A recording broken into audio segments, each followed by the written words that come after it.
My name is Martine Stillman. I'm a VP with Capgemini in Sustainable Design, and this is Inside My Mind.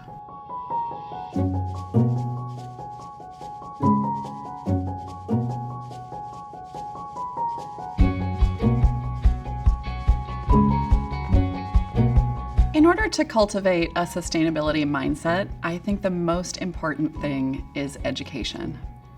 Really educate yourself in your particular field, and also educate yourself about sustainability as it faces humanity today.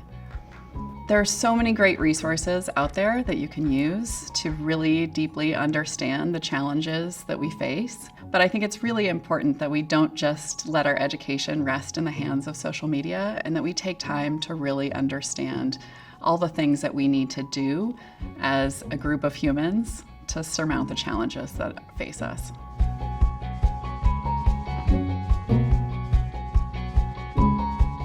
One thing that I've heard about sustainability lately that has stuck with me is that many people don't understand what are the top 10 things that we could be doing to improve climate change in our everyday lives.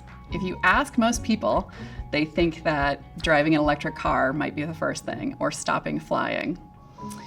The number one thing that most people can do is actually engage in a plant-based diet. And so understanding facts like that, I think, is one of the most interesting things that I've heard about sustainability lately.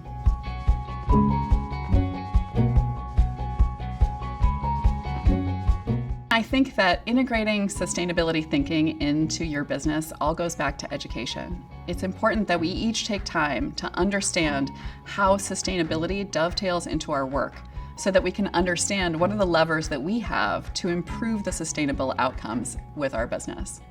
For example, I work in hardware product development.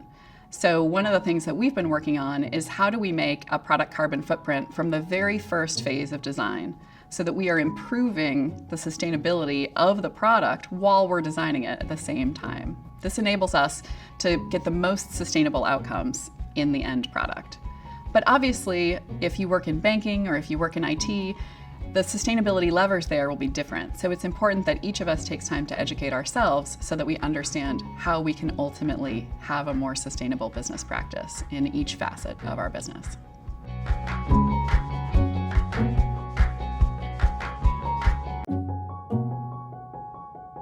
There are so many great podcasts and books out there today, and so many that are being updated every single quarter, and I think that's really exciting to see. One of my personal favorites is Project Drawdown, which I highly recommend everybody both buy and read every year because it is continuously changing and being updated by top climate scientists. Project Drawdown lists in order a number of climate solutions ranked in order of importance. Personally, I think that those top 10 things should be things that we all understand, because those are the biggest challenges facing humanity today.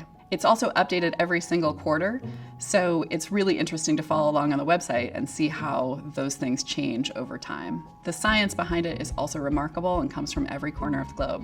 I also want to take a moment to suggest our podcast that we run here at Synapse, which is called Hardware to Save a Planet, run by my colleague and good friend Dylan Garrett. It's a really interesting look at all of the different hardware solutions that occur across sustainability, from carbon dioxide removal to agriculture. And I highly recommend it if you're in the engineering space and are interested in climate solutions.